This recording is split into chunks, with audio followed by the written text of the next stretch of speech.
It's Jeremy Drummer. Hey, I'm back again.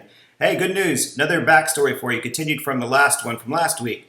We're going to talk about some of my issues I had in high school with marching band. We're also going to talk about some of the first bands I was ever in and some of the first recordings I did. So I hope you guys enjoy it. Here you go. Dad eventually wound up starting a band with a friend of his. Her name was Sherry Mitchell. And he asked if I wanted to play drums, and of course I said yes. And that was my first actual paid gigs with a band called Sherry Mitchell and Prairie Fire. That was around about 8th grade, I think, middle school or so, when I started playing with them. I get asked a lot, why didn't I play sports? Why didn't I play football? I did play baseball, which I quite enjoyed.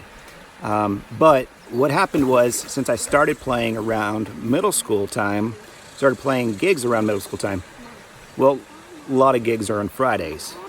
Football games are also on Thursdays and Fridays, so that didn't really jive, and I had to pick one or the other. Then we move off into high school, and middle school was great.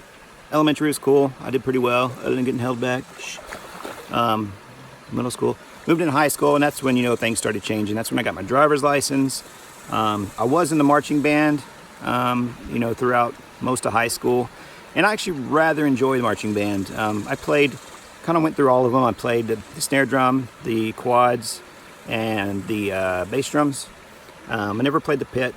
Anyways, I enjoyed marching band. One of my best friends was in it, Ty White, and marching band was fun. The problem is like I mentioned before, my grades were horrible. And one of the ways they like to punish people for not doing well in their grades is to keep them from activities. One of those activities, of course, was the competitions and the football games.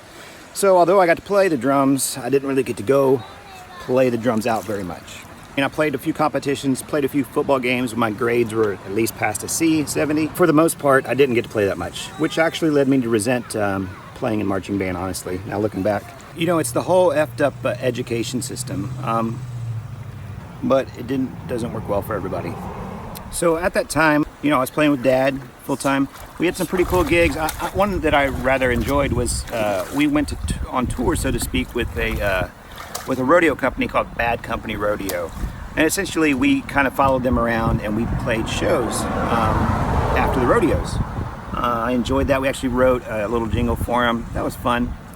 And then shortly after that, a good friend of mine now, wasn't a friend at the time. His name was Troy Vance, and he was checking the music store looking for a drummer, and the guy who works at Heart of Texas Music in Temple, Texas, David Scaife, he recommended me. Thank you, David.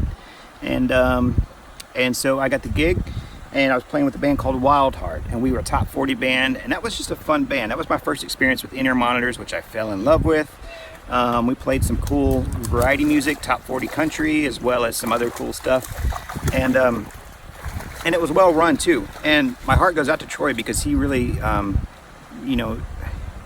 what's the word? He saw something in people such as myself and some other younger kids who had potential, and he gave us a chance. And I really appreciate that about him. So I played with Wild Heart for a while, and after that, I went to play with a band called Hog Leg Ellis. They're out of like Marlin, Rosebud kind of area in Texas, and we wrote some originals, we practiced them, and then we went to go record at a very famous steel player's studio. His name is Steve Blusick. He still plays. He's one of the most incredible steel players I've ever seen. So if you get a chance, check him out, and do use his studio, Steve Blusick. Anyways, we did that, and we got to do some pretty cool like Texas country college kind of bar gigs and whatnot. And let's see. Let me push pause on the music for a little bit, and let me switch over to more personal stuff. So hey everyone, thanks for watching the video and learning more about my story. Next Tuesday, I'll continue on, and we'll keep going chronologically through how everything went. But anyways, if you liked the video, comment down below, ask me questions, let me know what you want to see in the future. Also, please like, share, subscribe if you haven't yet to my channel so you can keep up to date with me. And if you guys, like I said, have any questions, I'm here to share my story with you so we get to know each other better, and so you don't have to go through the same struggles I do, and I can help you guys along. Anyways, I hope you're doing well. Talk to you later. Jeremy Drummer.